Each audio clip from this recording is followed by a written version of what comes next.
स्त्री यदि सामर्थ्यवान हो तो क्या कुछ नहीं हो सकता है, और उसमें भी अनुभवी स्त्री। अनुभवी स्त्री यदि सामर्थ्यवान हो जाए तो फिर तो सोने पे सुहागा। फिर तो वह हो सकता है जो आज तक इतिहास में नहीं हुआ है। स्त्री सामर्थ्यवान थी और उसका नाम द्रौपदी था। सामर्थ्यवान थी, सब चीजों में संपन्न थी, समृद्ध थी, शक्तिवान थी। तो एक वाक्य ने धर्म की स्थापना करा दी। तो उनके एक वाक्य ने अंधे का पुत्र अंधा होता है। बस इतनी सी बात ने महाभारत नहीं करवाया, धर्म युद्ध करवा दिया और धर्म की स्थापना करवा दी। यह मत समझना, इसको उल्टा मत समझना कि स्त्रियां ही सभी लड़ाई की जड़ होती हैं, सभी युद्धों के जड़ में स्त्रियां ही होती है। यह तो विक्षिप्तता है, यह तो मूर्खतापूर्ण बात है। परिपूर्ण स्त्रियों को कोई आवश्यकता नहीं लड़ाई लड़ने की। शक्तिवान, सामर्थ्यवान, बलवान स्त्रियों को कोई आवश्यकता नहीं है युद्ध लड़ने की और लड़वाने की। भीतर से जो सामर्थ्यवान है, भीतर से जो परिपूर्ण है, उसे बाहर की परिपूर्णता में कोई बहुत ज़्यादा रुचि नहीं रहती। तो जो भीतर से अनुभवी है, जो भीतर से समृद्धि को प्राप्त कर चुकी हैं, उसके लिए बाहर का कोई ज़्यादा महत्व नहीं रखता है। और खासकर स्त्रियों के लिए, खासकर साधुओं के लिए द्रौपदी ने धर्म युद्ध करवा दिया। और द्रौपदी के एक वाक्य ने राक्षसों का विनाश कर दिया। धर्म युद्ध यानी धर्म को मानने वाले, धर्म के पथ पर चलने वाले लोगों को बचा लिया, उनको एक रास्ता दिया, उनको एक प्रोत्साहन दिया। धर्म की विजय हुई। आज फिर वैसी ही स्थिति है। आज फिर से भारत में धर्म की स्थापना होना है। आज भारत में फिर से पुनर्जागरण का दौर आ चुका है। संक्रमण का दिन कितना दिन चलेगा? संक्रमण का समय कितना समय चलेगा? बहुत हो गया संक्रमण का दौर। अब तो भारत में एक नई द्रौपदी चाहिए। लगता है समय की मांग यह थी, एक नई द्रौपदी चाहिए जो कि भारत में पुनः धर्म की स्थापना करवाए। सीता आती हैं और धर्म की स्थापना हो जाता है। शक्तिवान स्त्रियां जब धरती पर आती हैं, सामर्थ्यवान स्त्रियां जब धरती पर आती हैं, तो एक नया कार्य हो जाता है। सामर्थ्यवान स्त्रियों का नाम और सामर्थ्यवान स्त्रियों का काम अपने आप में अलौकिक होता है। सामर्थ्यवान स्त्रियां सत्यवान को यमराज के मुंह से छीनकर बाहर ले आती हैं। सामर्थ्यवान स्त्रियां रावण जैसे प्रतापी राक्षस को भी धूल चटा देती हैं। सामर्थ्यवान स्त्रियों की बात ही कुछ और है। सामर्थ्यवान स्त्रियां मंडन मिश्र के हारने पर भी आदि गुरु शंकराचार्य जैसे महान महान प्रकांड विद्वान को, भगवत्ता को उपलब्ध व्यक्तित्व को सोचने पर विवश कर देती है। सामर्थ्यवान स्त्रियों की भारत में बड़ी पूछ रही है, बहुत इज्जत रही है, बड़ी मर्यादा रही है, बड़े गुणगान हुए हैं, बड़ी महिमा गाई गई है उनकी। आप देखते हो ना, नवरात्रि में हम किसकी गुणगान करते हैं, किसकी महिमा का बखान करते हैं? माँ दुर्गा का। स्त्रियां और भी हैं, देवी और भी हैं, लेकिन शक्तिवान जो स्त्रियां हैं, जो सामर्थ्यवान स्त्रियां हैं, उनकी बात कुछ और है। उनमें एक नाम है द्रौपदी। मैं भारत के राष्ट्रपति का नाम भी लेना चाहता हूँ। और जो द्रौपदी महाभारत की कर्णधार हैं, सूत्रधार हैं, उनका भी नाम लेना चाहता हूँ। एक द्रौपदी ने लगभग 5000 वर्ष पूर्व भारत में धर्म स्थापना करवाने में अपनी अहम भूमिका निभाई थी। एक द्रौपदी के सामने फिर से वही समय आ गया है जब राक्षसों की, अंधों की बहुत बड़ी फौज खड़ी है। पहले तो एक धृतराष्ट्र हुआ करता था, आज तो करोड़ों में है। आज की द्रौपदी के लिए बहुत बड़ी चुनौती का समय है। आज यहाँ पर कृष्ण भी दूसरे रूप में है।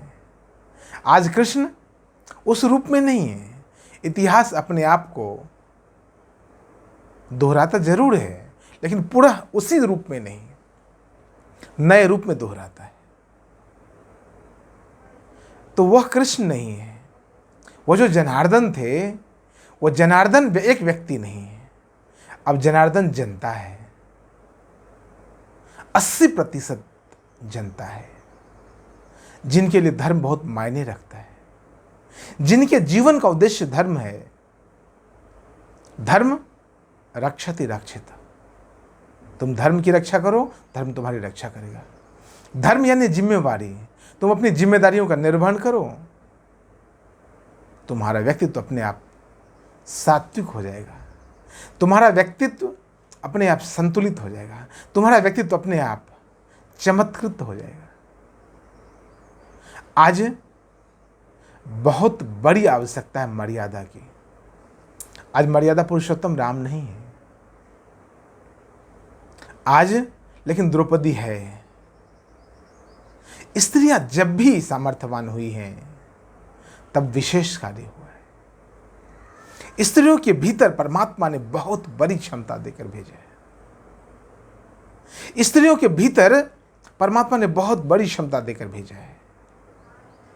पुरुष को नर से नारायण बनना पड़ता है, बहुत सामर्थ्य जुटाना पड़ता है, बहुत कोशिश, बहुत प्रयास करना पड़ता है, बहुत प्रतीक्षा करनी पड़ती है, बहुत संघर्ष करना पड़ता है।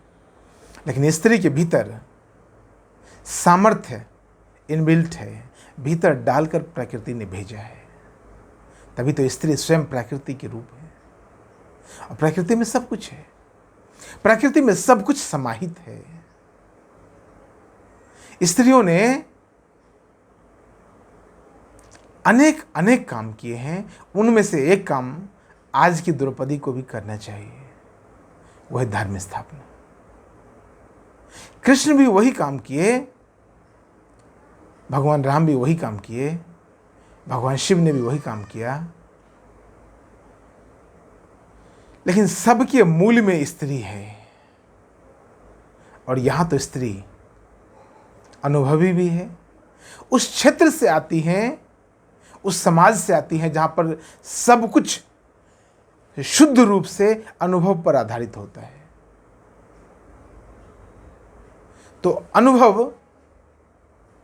और सामर्थ्य दोनों जब मिल जाए, जब सत्ता की ऊंचाई और अनुभव की गहराई मिल जाए, तो बहुत कुछ हो सकता है। मैं आशा और पूर्ण विश्वास से भरा हुआ हूं कि एक नया इतिहास और लिखा जाएगा, एक नई बात और होगी, एक ऐतिहासिक कार्य और होगा, क्योंकि समय की मांग है। ऋषियों की भविष्यवाणी है, भारत में फिर से पुनर्जागरण होगा, भारत में फिर से धर्म की स्थापना होगी, भारत में फिर से मानवता की बात होगी। संपूर्ण जगत कहने के लिए बहुत ज़्यादा मशीनों से लैस है, बहुत ज़्यादा बुद्धिवादी है, लेकिन भारत अकेले आत्मवादी है। बाहरी बुद्धि बहुत ज़्यादा काम नहीं आएगी। विज्ञान, विकास या विनाश दोनों शब्द जुड़ गए, लेकिन आत्मा में कभी विकास के साथ विनाश जुड़ ना पाएगा। आत्मा तो विकास, विकास और विकास की बात करेगी। आज फिर से भारत की आत्मा खड़ी हो रही है। आज फिर से सत्ता की ऊंचाई पर एक अनुभवी महिला, एक सामर्थ्यवान महिला जा रही है। सामर्थ्यवान महिला बहुत महत्व रखता है, याद रखना। सीता यदि सामर्थ्यवान नहीं होती तो रावण कभी चुरा कर नहीं ले जाता।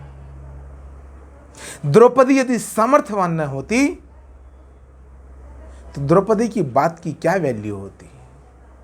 द्रौपदी के सिग्नेचर का क्या वैल्यू होगा? द्रौपदी सत्तावान है, सामर्थ्यवान है, तो उनके सिग्नेचर का वैल्यू हो सकता है। स्त्री यदि सत्तावान हो, स्त्री यदि चरित्रवान हो, स्त्री यदि सामर्थ्यवान हो, स्त्री यदि समृद्धवान हो, स्त्री यदि अनुभवी हो, तो बहुमूल्य है। वो बहुमूल्य रत्नों से भी बहुमूल्य है। द्रौपदी यदि सामर्थ्यवान नहीं होती तो दुशासन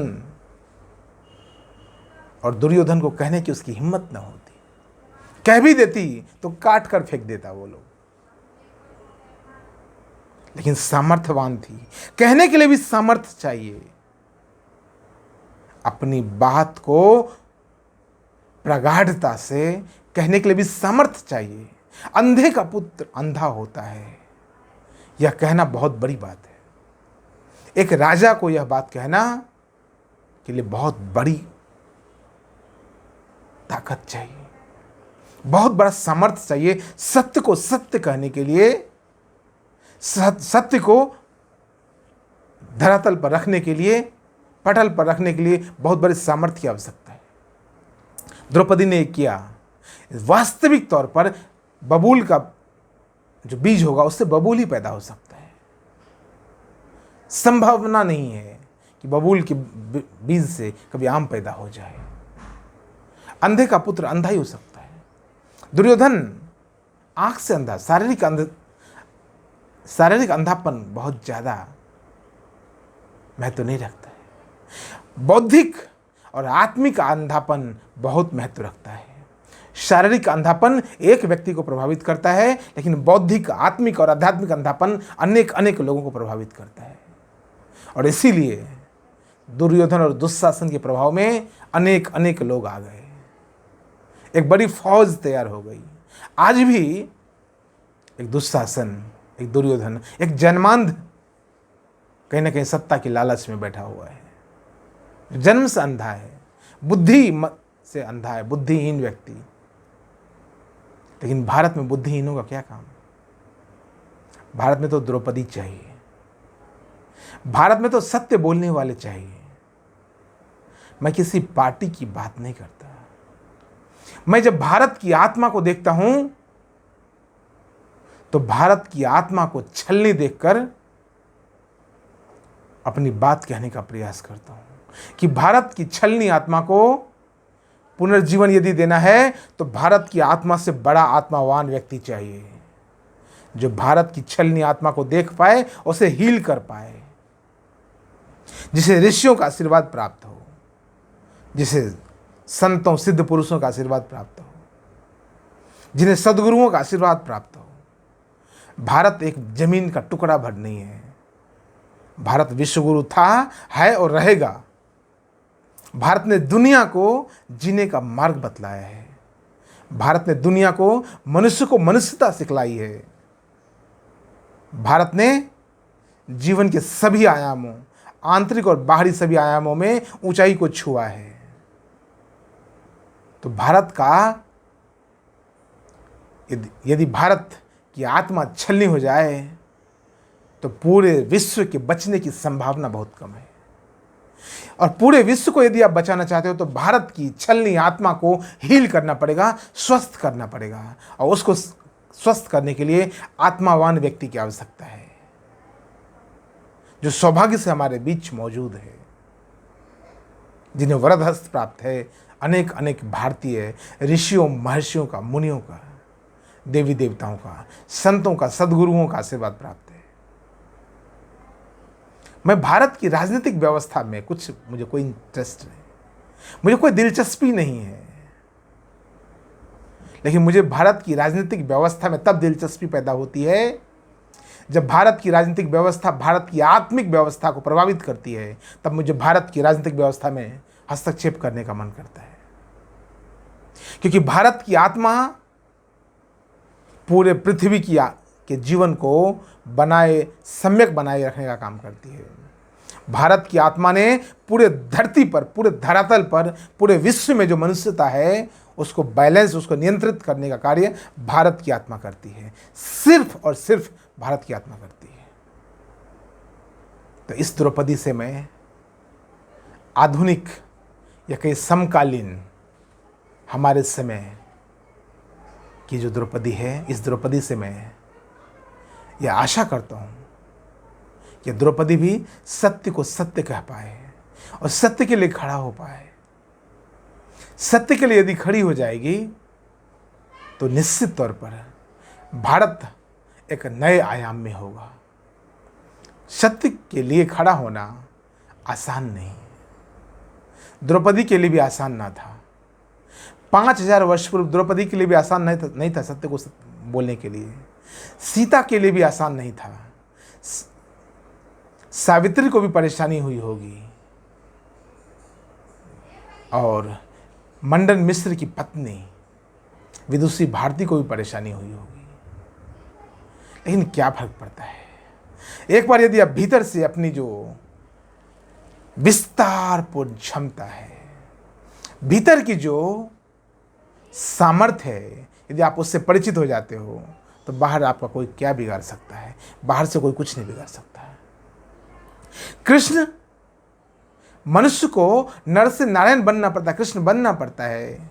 स्त्रियों के भीतर स्वयं कृष्ण विराजमान है। स्त्रियों को इस द्रौपदी को सामने रखकर अपने भीतर देखना चाहिए।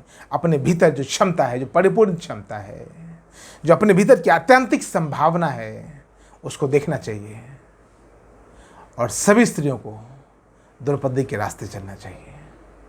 हरि ओम तत्सत।